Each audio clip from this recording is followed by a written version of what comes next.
Magandang araw sa atin lahat mga kababayan, saan man panig kayo ng daigdig naron.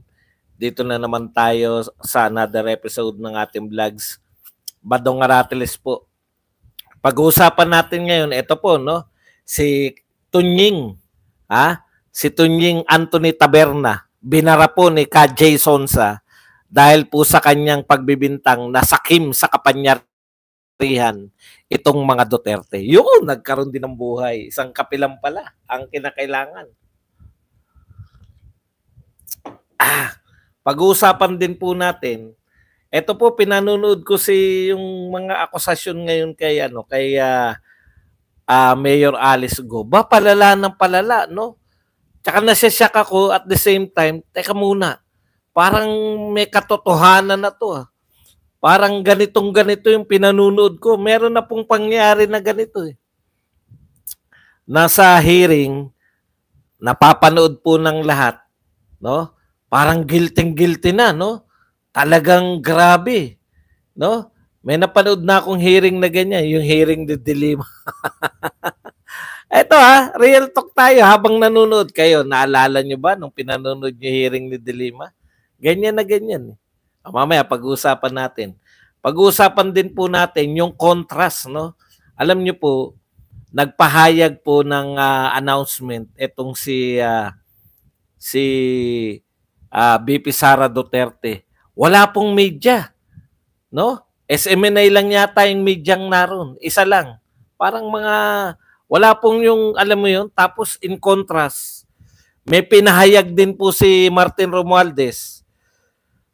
Diyos ko, dinumog po ng media. Grabe, no? Makikita nyo po yung contrast sa announcement ni Sara Duterte, no?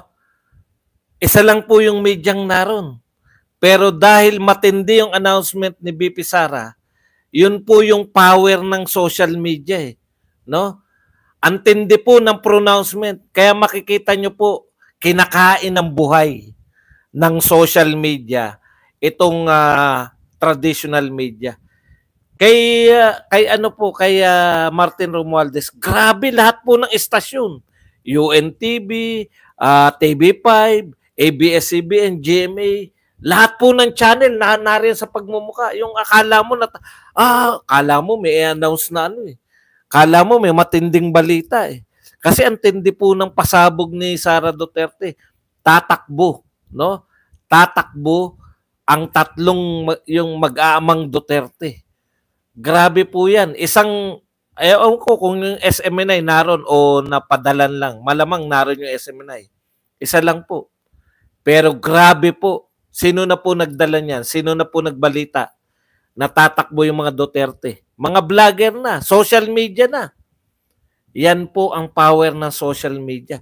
Ito po, lahat ng media na kay Martin Romualdez. Putya, kahit na po lahat ng media nagkakandarap, doon nyo po makikita kung anong uri ng media meron tayo ngayon. No? Yung isa, walang media, pero laman ng lahat ng balita. Laman ng lahat ng balita, pinag-uusapan ng lahat ng tao. Pero yung sangkatutak ang media, nakabungad na ganyan, makikita nyo po yung Pucha, wala po nag-usap kung ano yung announcement. Wala namang balita, pilit na pilit. Alam nyo po yung ibig sabihin? Doon kayo magtataka Bakit yung media, yung traditional media natin, lahat ng mga broadcast media, naroon sa pagmumuka niyo. Literal pong nasa pagmumuka. Yung literal na nasa pagmumuka ni Martin Romualdez. Kahit wala pong i-announce na kakaiba. Yun po yung sinasabi na tama yan. Kahit na anong gawin, wala talaga. No?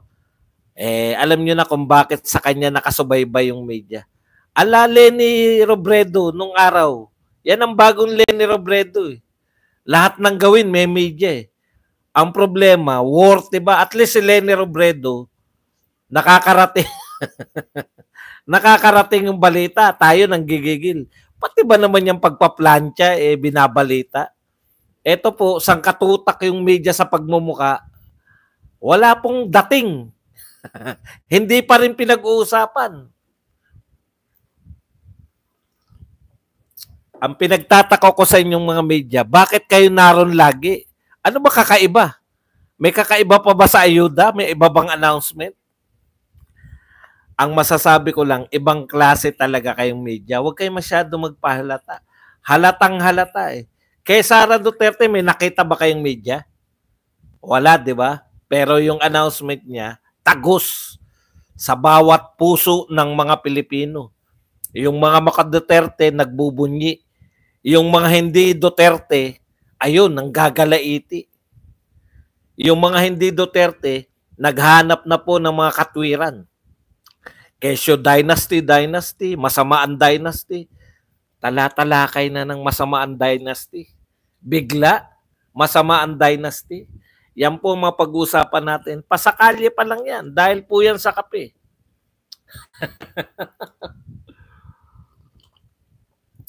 Yan po mga pag-uusapan natin. Pero bago yan, kung bago ka pa lang dito sa ating channel, mag-subscribe ka na. Dahil ito lang ang pinakamalupit na nakalimutan ko. Dahil ito lang ang tanging channel na may kinikilingan, may pinapanigan, una sa balita, huli sa impormasyon, kaya nung pang hinihintay nyo, pindot na. Okay, pag-usapan po natin, no?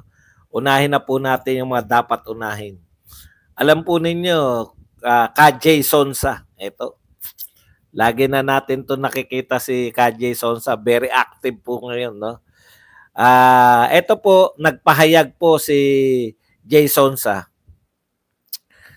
sa kanyang Facebook, no? Sabi niya, sabi ng Tunying My Loves, Anthony Taberna, Duterte sakim sa kapangyarihan. Ay, yan po ang dala-dala nila lahat eh. Kaya may uniformity talaga. Nalalaman mo na ito na yung binabasa kanila. O banatan natin yung dynasty, yung pagtatayo ng dynasty, yung mga sakim sa kapangyarihan, bakit tatakbo lahat, di ba? Yan yun eh. Okay. Duterte sakim sa kapangyarihan sa ulat na tatakbo bilang senador sa 2025 sina former President Digong, Davao City Representative Pulong at Mayor Baste. Dami po talagang naapektuhan. Yung mga nagkukwenta-kwenta na, pasok ako sa top 12, mababago po lahat yan. Kasi ang tindi po ng dating ng tatlong Duterte.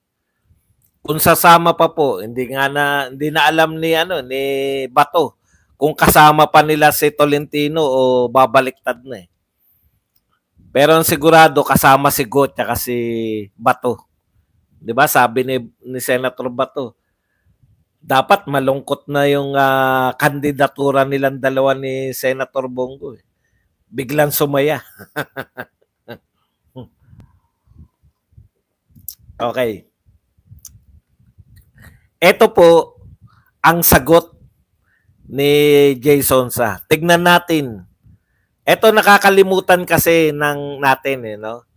Tinatawag natin dynasty, sakim sa kapangyarihan. 'Di ba follower ka o ano ka? Tagasunod ka ng mga Marcos Romualdez?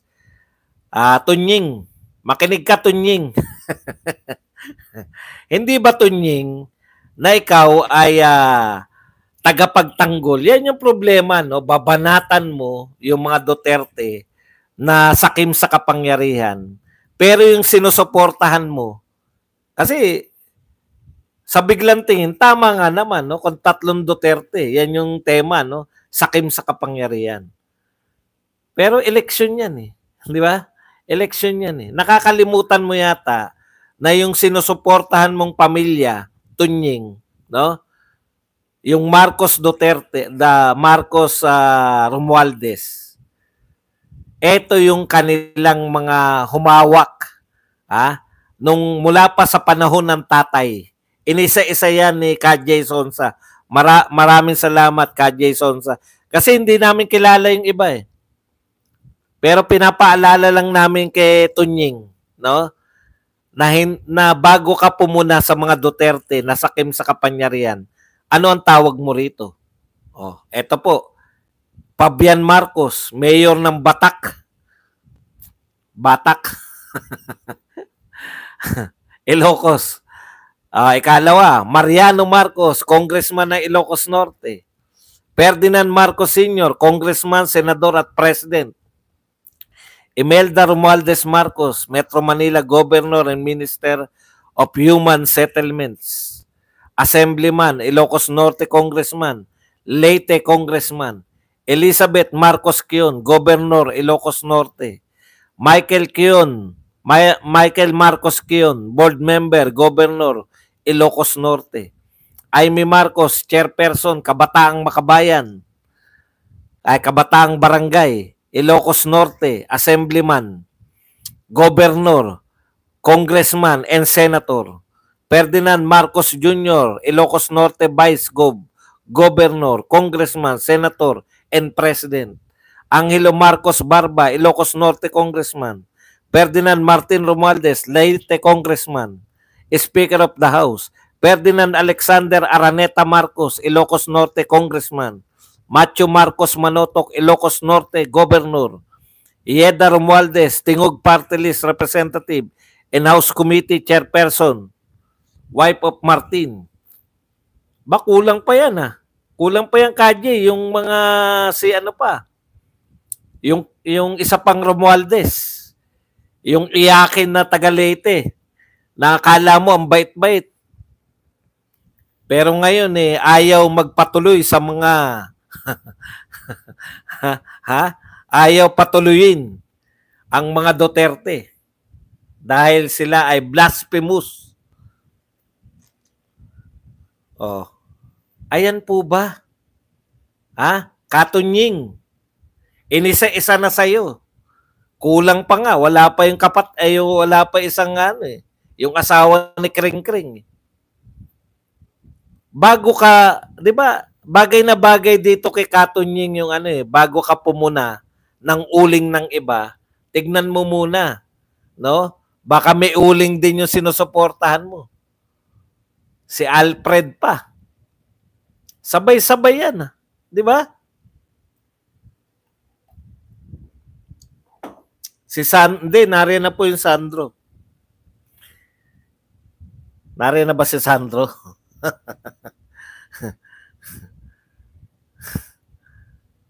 Ferdinand Alexander Araneta. Yan po yun Si Sandro po yun. Ferdinand Alexander Araneta Marcos.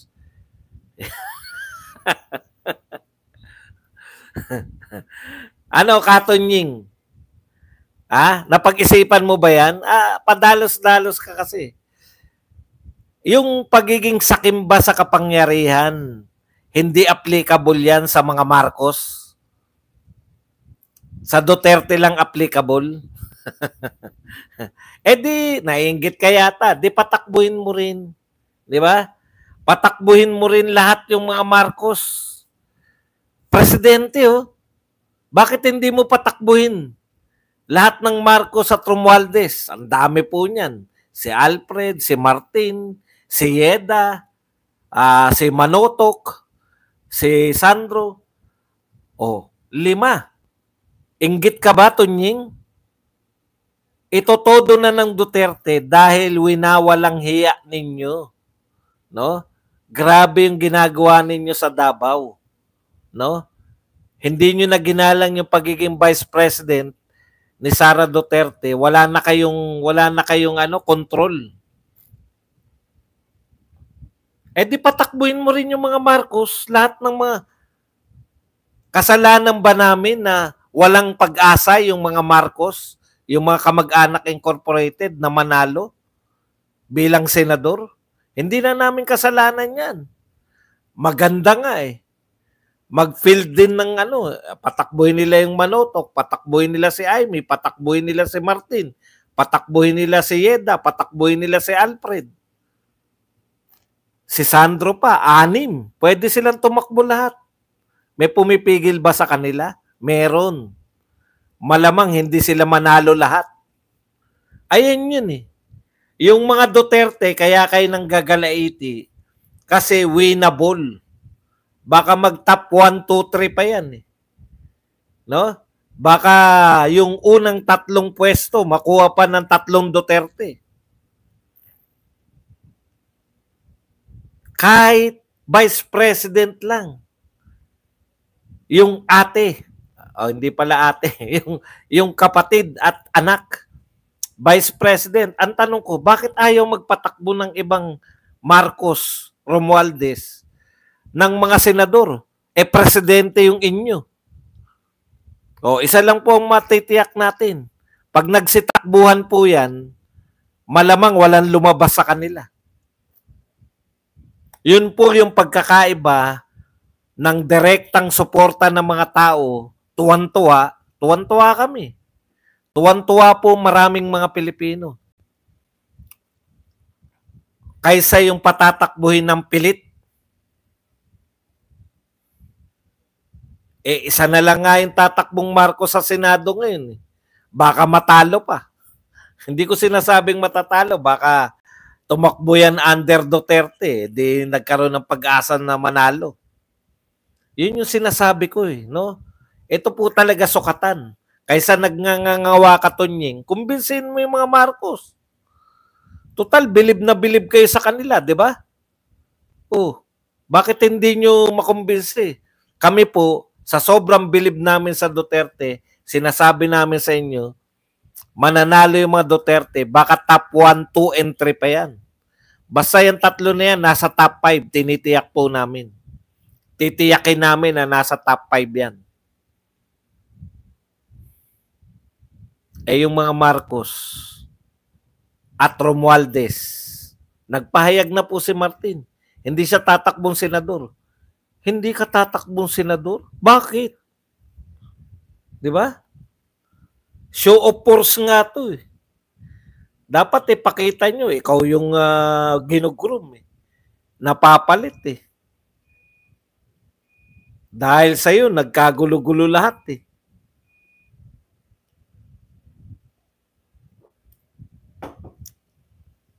Wala pong usapin na relihiyon dito. Huwag nyo pong idamay yung mga relihiyon. Si Tonying lang dahil binabanatan. Bakit? Di ba? Hindi nyo patakbuhin yung mga matitikas na Romualdez at mga Marcos na matitikas na Marcos. Yun lang po yun. Simple lang yan. Hindi kayo sigurado na mananalo. Nga po, bakit po ba nyo sinasama rito? Pag binanatan nyo po ba yung si Tonying, binabanatan ko ba yung relihiyon? Huwag nyo pong isasama yung mga relihiyon. Hindi po tayo anti-religion. Kayo naman, no? Ako Katoliko eh. Si Marcos Katoliko eh. May binanatan ba tayong Katoliko? Pag binanatan ba natin, etong gobyerno to, palibasa isang Katoliko. Wala naman tayong ganun eh. Huwag po nating idamay yung mga relihiyon at ito ay politika. Naintindihan niyo po ba yung sinasabi ko? Si Marcos po ba, pag binanatan natin, si Marcos na isang Katoliko, wala naman pong ganun. Huwag niyo po idamay yung relihiyon. Hindi po nila kasalanan yung mga relihiyon. Hindi po, wala po tayo religion dito. Kahit na ano pa po. Hindi ako nagsabi, ito mga gusto nyo damay-damay agad. Pag binanatan ba si Robin, ano ba relihiyon ni Robin? Hindi naman dapat ganun eh. Ano naman to mga to? Masyado naman kayo. Okay. Balik na po tayo. Wag kayong magsalihan na relihiyon. Tapos. Bakit nyo sasabihin na relihiyon si Tabernang yung inaano natin si Taberna. Okay, balik po tayo rito. Punta po tayo rito sa isa. Alam nyo, napaka-contrast, no? Sana ba yung picture? Papakita ko lang po sa inyo yung picture na nakuna natin. Ito po.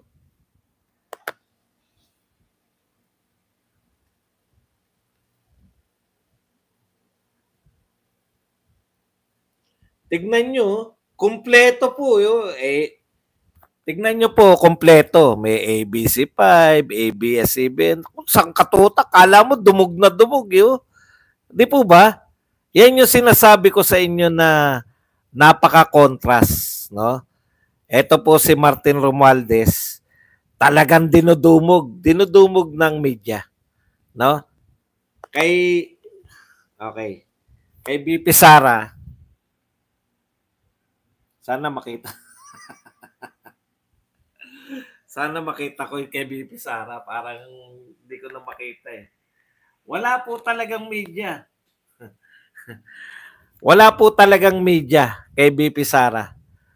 Sabi ko napaka-contrast nung datingan. Parang may napakahalaga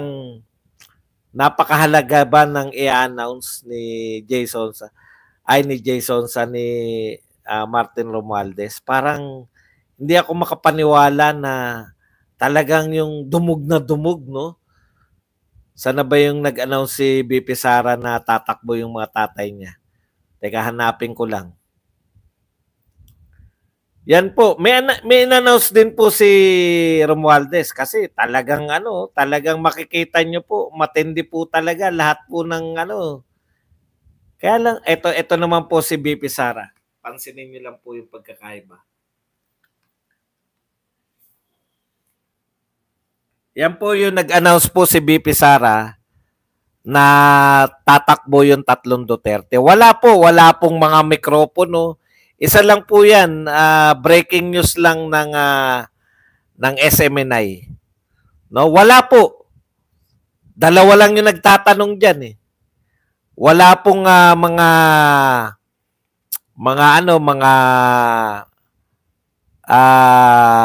reporter mula po, mikropono mula po sa ano. Pero napakalaki po.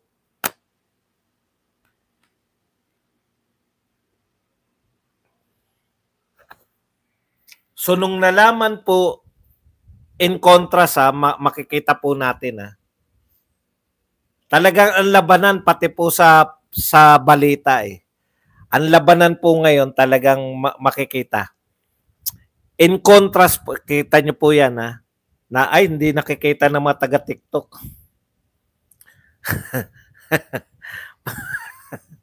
Wala daw utak. Dapat lang wala nang kwenta magsalita. Sige. Okay lang kayo dyan. Sa TikTok. Ngayon lang tayo nagkita-kita kaya wala po kayong problema. In contrast po kay Sara Duterte na talagang isang media lang tapos nagtatanong lang mga vlogger, no? Pero antindi po ng kalat ng balita. Eto, pilit na may balita. Alam niyo po ba kung ano yung in-announce ni Martin doon? Wala po talaga may tatanong. Kumusta po? Tatakbo po ba kayong senador? Hindi ako tatakbong senador. Tatakbo lang ako sa congressman. Diyos ko, ano po ba yung kabali-balita doon at dinudumog ng media? Ano po bang announcement yung in-announce at dumog ng media? Nakukuha nyo? Dinumog siya ng media para i-announce na tatakbo siyang congressman. Hindi po newsworthy. Pero bakit po naroon lahat ng media kay Martin? Samantalang ito, nag-viral, wala na isang media. Kaya hindi sila makakuha eh. Binabalita ng media, yung traditional media to si BP Sara, hindi nila pwedeng ignore eh. Binabalita nila, ang gamit nila yung stock. Baka hindi na pumapayag yung SMNI na gamitin ng mga traditional media yung kanyang mga video. Utot nyo. Yan na napapala nyo. Wala po sila. Miski picture, wala po sila nung bago. Nung pinakita ko po sa inyo. Wala po sila. Nung bagong picture ni BP Inday Sara. Bakit? Wala kayong pinapadalang reporter eh.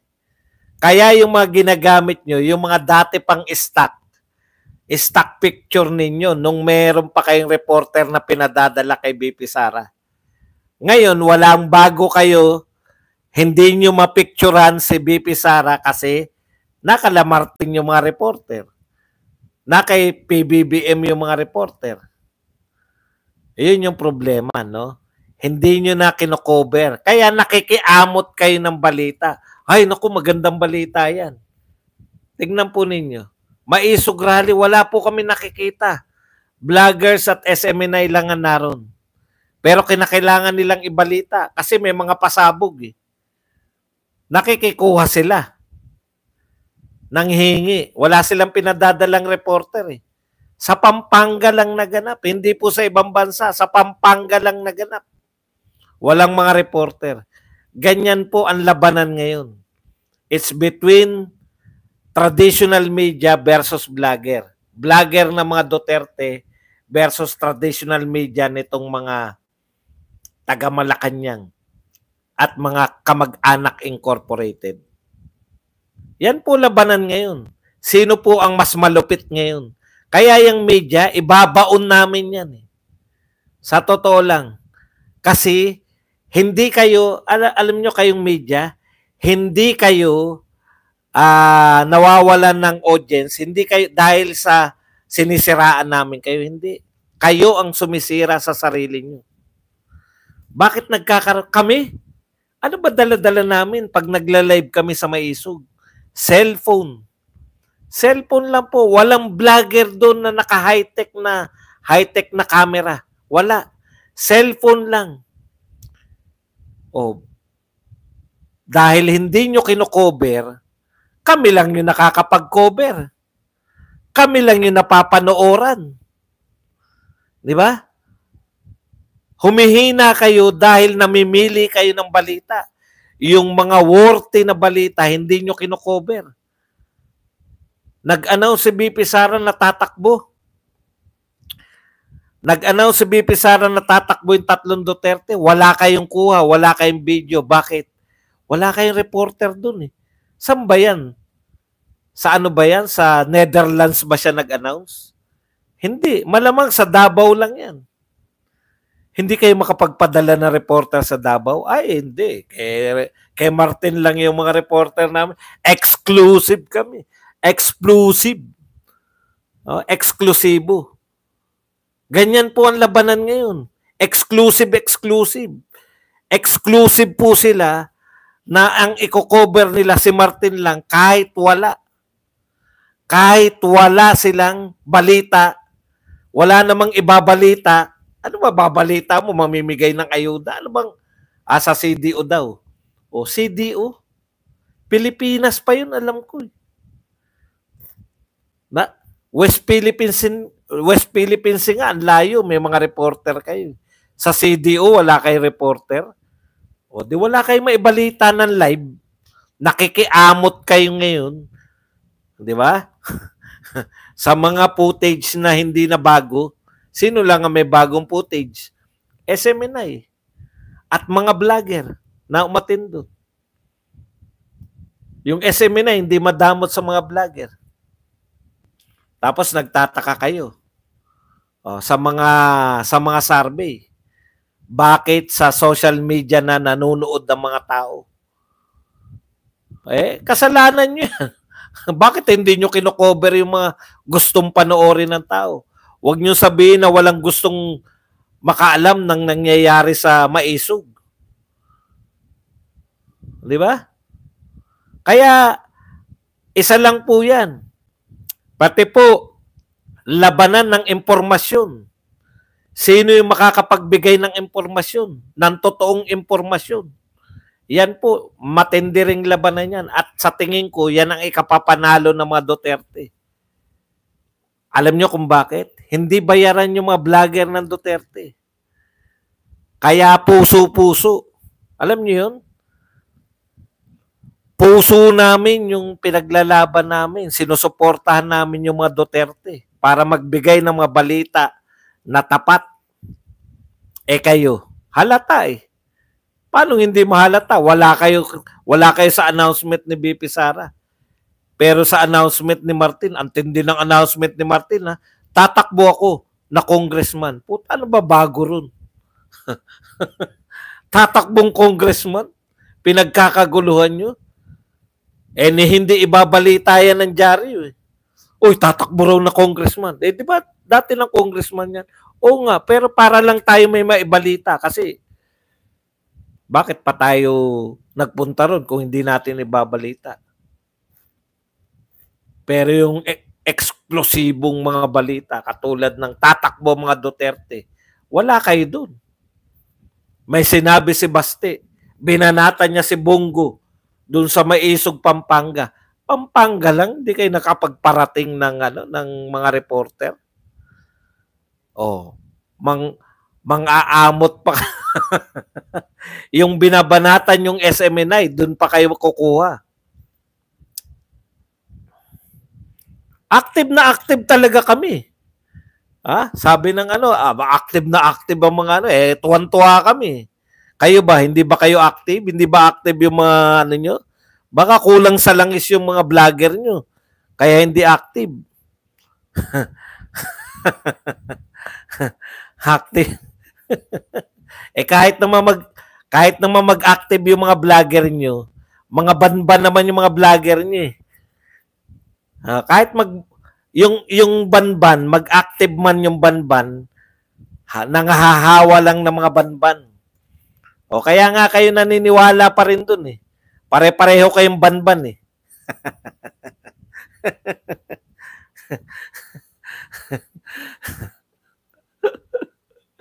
Okay, punta po tayo rito kay Alice Go. Nanonood ako yun. Ang daming pakulo, no? Ang daming pasabog. Puta. Alice Go? Meron palang tunay na Alice Leal Go? Ka-birthday? May totoo palang Alice Go? Sabi ko po, ninakaw ang identity. Yan yung binabalita eh. Pucha, lumalala to. Nagiging exciting. Parang drama na sa pelikula. Meron kanina yung mga nanakawan ng identity. Hindi ko po alam na ako po pala ay yung incorporator ng Pogo na yan. Hindi niya alam. Pucha, hindi po kayo pumirma dyan. Hindi ko po alam yan. Nagulat na lang ako, narinig ko na pangalan ko. Ganun pala. Alam nyo po, shock na shock tayo, di ba? Kay Alice Go. Ganyan din po pakiramdam natin nung nililitis. Hindi pala nililitis. Bura-bura. Yung nasa hearing. Yung hinihearing po si De Lima. Di ba? Natuklasan natin, no? Sabi, kaano-ano mo si De Lima? Ako po yung tagakuha ng pera ni nung may relasyon si, umamin ba si Dayan? Di ba? Puta, may relasyon. Si De Lima, alam ko umamin eh. Frailties of a woman. Sabi ni De Lima eh. Di ba? Frailties of a woman. Sabing ganun. Kaya may relasyon sila ni Dayan. Aba, ganyan din pakiramdam natin eh. Kay De Lima. Ano po pagkakaiba? Sangkatutak po. Dito po kay Alice Go. Ano po pagkakaiba kay Alice Go? Parang ang pakiramdam natin, teka muna. Huwag natin sabihin kasi tapos na eh. Pero parang guilty. Di ba? Parang, puta, involved nga to ah. Ang daming testigo laban kay De Lima eh. Sa totoo lang. Dito, kay Alice Go, wala nga testigo laban kay Go. Meron ba testigo laban kay Go? Wala eh. Pero may ebidensya. Kay De Lima, maraming testigo. Putya, parang guilty yata si Senator. Yun yung pakiramdam ko nung nanonood ako. Kaya wag po kayo magtaka kung nanonood tayo ngayon, parang guilty si... Pakiramdam lang yun eh. Malay nyo, pag nilitis na. Iba po kasi pag yung nasa TV, di ba? Pag habang pinanonood natin, kasi mga mukha nariyan eh. Nanonood tayo, tinatanong, anong tawag sa'yo ni De Lima? Jonel! Di tawanan, tapos tayo naman eh. Di ba? Tayo naman, putya, okay ah. Grabe pala yan. Habang nanonood po tayo sa TV pa noon, hindi pa uso Yung panahon ni Dilima, hindi pa gaano uso yung YouTube eh. Habang nanonood tayo sa TV, nakikita natin na ano. Kaya nga takang-taka ko eh, nung hindi na tayo nanonood, yung sila-sila na lang, yung wala nang TV riyan eh, yung sa korte na, yung nasa korte na. Nung sila-sila na lang, anak ng pupa. Bakit nangyari yun? Paano na-absuelto? Eh, napanood namin yan. Sabi ni Jonel, Jonel. Ganun po ka. Kaya huwag kayo magtaka dyan kay Alice Go. Baka ma-absuelto din. Pag hindi na tayo nakatingin. Di ba? Hindi natin alam. Kaya, ewan ko ba? Iba yata pag naka-TV, iba yata pag wala na sa TV. Kasi pag naka-TV, medyo nakikita mo mga reaksyon eh. Kung talagang nagsasabi ng totoo, hindi. Mukhang totoo naman yung sinasabi ni Jonel eh. Mukhang totoo naman yung sinasabi ni Dayan nung nasa TV. Hindi na natin alam kung nasa korte na. Oh. Kaya hindi ko po sinasabing yan po ay ginagalang natin ang batas. Kaya hindi na rin ako magtataka pag wala na po sa social media, pag wala na sa YouTube, pag naabsuelto rin si Alice Go, di rin ako magtataka eh. Kasi ganun din si Dilima eh. Nung nanonood pa tayo sa TV, putya parang tindi naman ito. May relasyon pala sila ni Dayan. Di ba? Nagpapasok ng beer si nagko-concert sa Bilibid. Puta, gulat na gulat talaga ako nun. Pwede pala mag-concert sa Bilibid. Hindi naman napatunayang mali 'yun, 'di ba? Bumaliktad din ba yung yung concert, nagko-concert sa Bilibid? Parang hindi naman na bumaliktad.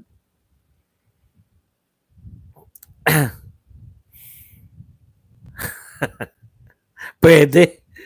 Sabi rito, pinalaya daw si Dilima para bakbakan. Ay, yun yung sinasabi ko eh. No? Na iba pala yung nangyayari. Kaya dapat, ang solusyon dyan, dapat lahat ng korte may TV para nanonood ng mga tao. Kasi nung pinanunood namin niya sa TV, parang guilty. Para lang guilty ha. Parang guilty lang. Si Kulango. Ano kwento eh. Magkano pinapasok, magkano binibigay mo. Mahal yung beer dahil po siya magko-concert dapat naka-beer eh. Ibig sabihin, pag naka-TV, alam natin yung nagaganap. Pag hindi na naka-TV o naka-video sa YouTube, alam natin nagaganap. No? Kay Alice Go, nakikita natin. Meron palang Alice Go. Na-shock ako kanina. Ninakaw yung identity raw. Ayon kay Rizal Tiberos. Naka-live kasi. kaya, okay. Kaya, posible rin, di ba? Posible rin na pag hindi na sa TV, pinagdudahan.